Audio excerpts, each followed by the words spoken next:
What's up? So I wanted to go ahead and do part 4 and explain Cupids and Pyros. So Cupids and Pyros is an update from Whitebeard Pig because Whitebeard Pig was lacking a little bit. Before I go into that, I want to say that most of what I do, the idea with Shotokan Krampit, it's a cadence flaw. So Whipple Bon Pogris, Rooster Pod Sharknet, Chicken Pox Harness, all the same cadence as Shotokan Krampit. Cupids and Pyros is an update from Whitebeard Pig or Whitebeard Pig. So Cupids and Pyros is where they use psychedelic artwork as a token representation for a drug sale, meaning a tax loophole, right? It's where they sell a psychedelic painting, one of those very detailed psychedelic paintings, many details with little meaning, right? And that sort of newer style of psychedelic artwork where there's not much going on. It's sort of just nonsensical, but beautiful nonetheless. But it is what we would call abstract expressionist artwork, right? Where it's just a very intricate display of nothing, right? And so that style of artwork is called Cupids and Pyros, and that's because of the fraud scam that is Cupids and Pyros. So Whitebeard Pig updates to Cupids and Pyros. The reason why it was called Whitebeard Pig initially is because the man who was accused of doing that is a chubby white guy with a big white beard, right? He's not super old, but he's stone white now, right? After it's pretty interesting actually. After some things were exposed earlier on, he went stone white, right? It's kind of bizarre, but it was based on an individual was Whitebeard Pig, right? Because other people accused him of using psychedelic artwork as a loophole for drug sales. The idea that the piece of psychedelic artwork was a token representation of drugs, meaning let's say one of those paintings sold for $5,000, right? And that's what they put it down as for their tax records. But the painting itself was actually worth $500, and $4,500 of it, $4,500 of that purchase was MDMA and LSD. Cupids means MDMA because MDMA is a quote-unquote love drug. And Pyros is LSD because a shared hallucination amongst many people who have used LSD is flames rising, right? Hence, Cupids and Pyros. An update from Whitebeard Pig because Whitebeard Pig just didn't have, it wasn't good enough to describe what it was, right? It was called Whitebeard Pig because the man who was accused of that has a white beard and he's a chubby guy, right? But he's not an old man. He's like a middle-aged guy who went stone white after he was earlier on as information in Shotokan Krampit was being released, right? As the Shotokan Krampit philosophy developed, he aged rapidly during that time. And that guy was accused by somebody else, not by me. Right? I didn't know about quote-unquote Whitebeard Pig or Cupids and Pyros until I was told about it by somebody else. But calling it Whitebeard Pig, that physical art fraud scam, right, just wasn't good enough. Cupids and Pyros is more appropriate. Cupids and Pyros NFT or Cupids and Pyros physical art fraud, right? Because the style itself, when you look at one of those pieces, you can say, oh, that style is Cupids and Pyros. And then Cupids and Pyros was the idea that one of those paintings came with a bunch of Molly and LSD when it was purchased. Right, so they used it as a loophole for taxes, basically. Money laundering through artwork. I heard about this very same thing, and you can also use Cupids and Pyros to describe this other thing, which is pretty much the same thing. This other guy told me about how you'll see paintings, like shitty paintings at auction, like a big blue board with a couple white dots on it, sell for a couple million.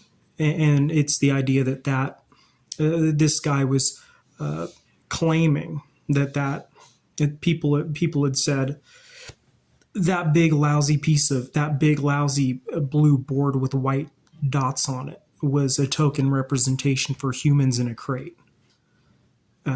Cupids and Pyros is that what I just described or explained, selling a big piece of lousy art like that as a token representation for human trafficking, that falls under the category or is under the umbrella term that is Cupids and Pyros, physical art fraud, where they use a piece of artwork as a token representation for drugs, human trafficking, whatever, right?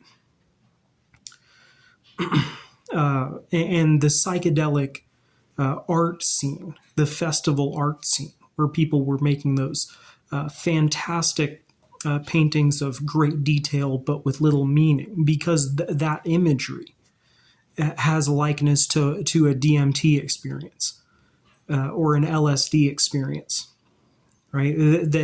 Though the idea that because those paintings have that same image aesthetic or that same visual experience as what you would experience with drugs, it's the idea, and it makes sense how they would it would make sense how they would attach that to a backpack full of drugs, right? The idea that they sold a bunch of cocaine, Molly, ecstasy, marijuana, and used a painting to get away with doing that, like a money laundering scam using artwork. So that's what Cupids and Pyros is, an update from Whitebeard Pig, because Whitebeard Pig just didn't have the it's not a great way to explain that. And that was an entry to Cupids and Pyros was Whitebeard Pig, and Whitebeard Pig came from the fact that there are pigs out there that actually have a beard on top, right? You'll see pictures of pigs that have a beard on top of their snout. Very ugly. And then it came from a guy who was accused of doing that, who had a white beard, but he was, I think, only in his late 40s or 50s. But he was accused of that. He was also accused of Whipple Bonpocris, right? So Cupids and Pyros is where, I'll go over it one more time. So Cupids and Pyros is where they use a piece of psychedelic artwork as a token representation for drugs. It's a way to launder drug money through artwork, right? Because selling artwork is legal. Let's say you have like a 4 foot by 6 foot canvas. It took the artist a couple weeks to do it, maybe a month and a half to do it, right? In all actuality, maybe worth $800. They sell it for $2,700, but it came with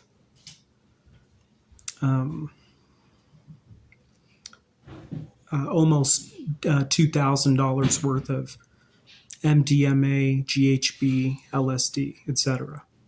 Right? Cupids and Pyros, physical art fraud. This is called. And now I want to talk about Hooksmeyer's Lightning Absinthe or Hooksmeyer's Lightning White Whiskey.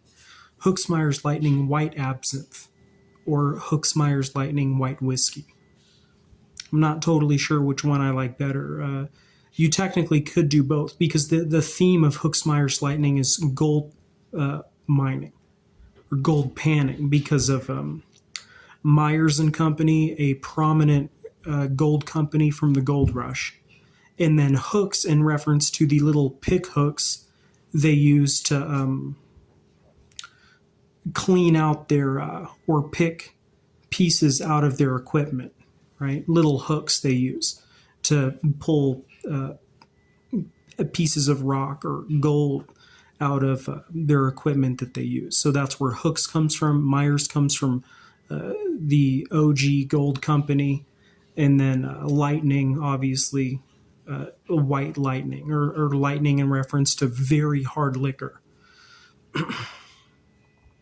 So I'm not sure yet which one I like better, because absinthe was not a big part of the gold rush, but it would have at that time been seen as something rare, which I kind of like, but I also feel like it should be clear and make sense, right? It has to be like, in order to fit the theme of gold mining, right? A whiskey would be better suited towards it. White whiskey for Hooks Myers Lightning, but it's not to say that absinthe wasn't a rare and great find during the 1850s in America, because absinthe had grown in popularity in France during the 1840s. And so who's to say that absinthe wasn't something from time to time, if you looked hard enough and long enough, you would find absinthe. You would have found absinthe in California during the gold rush, in those areas of all places, because those areas brought in so many people, right? That time in that place of the world attracted many people from Europe because of gold. So I'm not totally sure yet. Hooks Myers Lightning white absinthe, or Hooks Myers Lightning white whiskey. White whiskey meaning moonshine.